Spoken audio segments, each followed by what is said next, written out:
Well, have you ever been working? And my question is, are we going to shake this one off too? And sometimes I think we forget, we the people, we have the power. Money the NRA has or whatever, there's nothing they'll be able to do about it. Think about it. We had an assault rifle ban in America that was signed into law in 1994. And it took Ronald Reagan, Gerald Ford, and Jimmy Carter to come out to say this is what y'all need to do to sign this weapons ban, and they listened.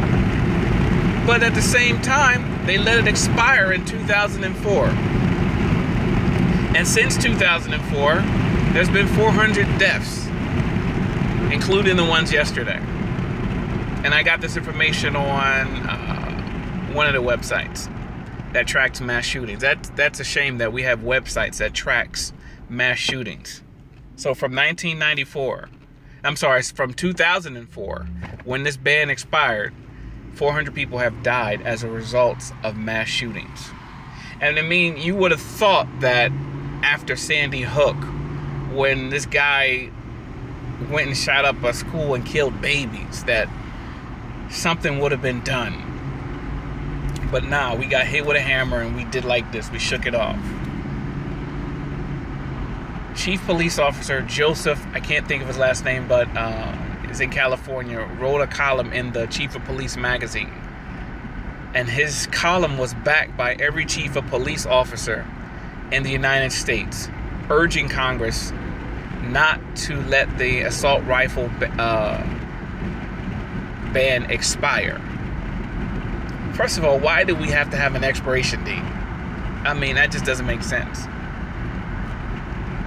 on something like that anyway. We always praise the police. As a matter of fact, wasn't it in Dallas that the officers lost their lives because the guy had an assault rifle?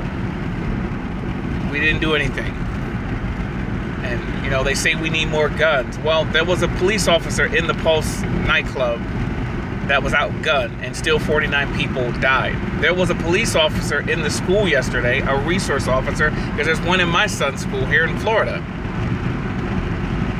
And the crazy thing is that the teacher said yesterday on the news that they just practiced this drill, an active shooter drill. Think about that. They have an active shooter drill in a school. This is the world we live in. They just practiced it last week. And she said we did everything that we were trained to do, possibly told to do. And still 17 people lost their lives. And one student even said that, you know, she said when they got, by the time they heard the alarm go off, and by the time they got into the hallway, it came across the PA system code red, and they ran back into the room. One student said he was in the hallway when he heard code red, and he tried to get back into the room, but the teacher had already locked the door, and him and his friends had ended up running to another teacher's room to get in there. And I hear people saying, well, maybe you need to arm the teachers again. If I'm a teacher and there's an active shooter, am I going to leave my students to go look for this active shooter? Or am I going to stay by my students? You would have to arm the whole thing. But if everything is a mental health issue, are we sure we want to give all these teachers guns? Because what about when that teacher has a bad day? What about when that student pushes that teacher's buttons and that teacher shoots a student? This is the world we live in. But this kid,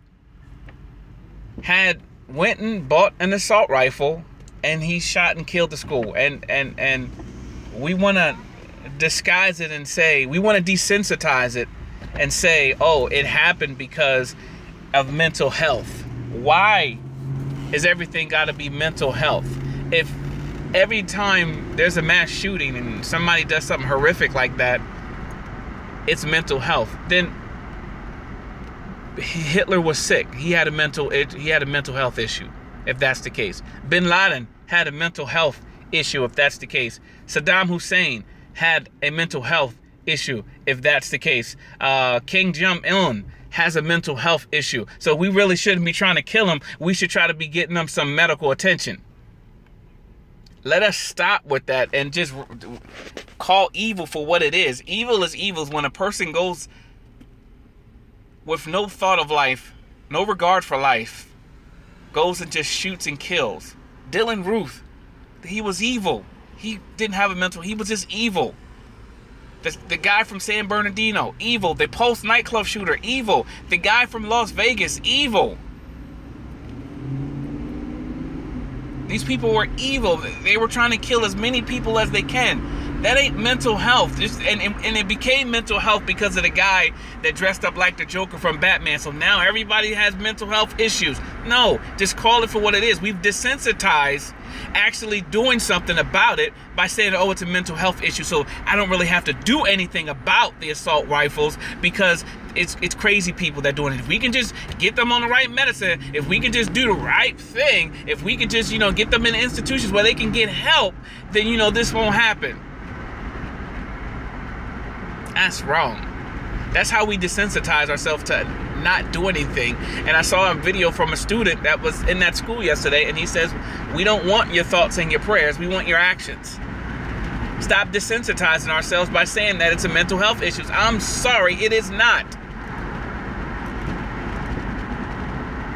It is not.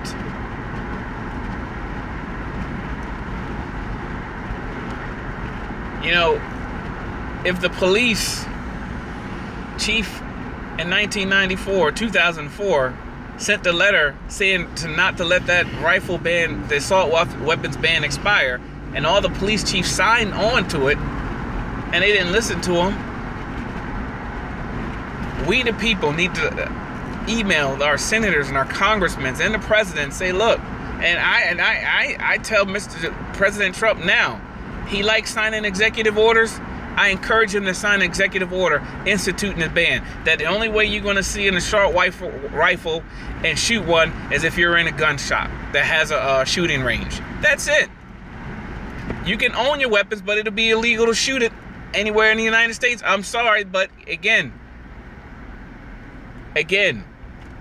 And I saw a police officer said yesterday as well. He says, you know what? And he's an NRA member at that. He says, you know what? Don't fall for that crap about, I want to use it for hunting. He says, I was in the Army. This is the weapons that we use. And it has one purpose. That's to kill, and to kill with quickness. And kill as many, 500 rounds in a minute. You don't need 500 rounds to shoot a deer, a bear, or a moose.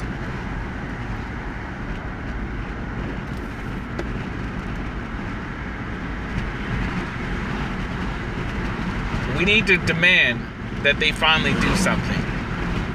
And like I said, you would have thought that after that person killed all those kids, children, babies, and here we got teenagers now.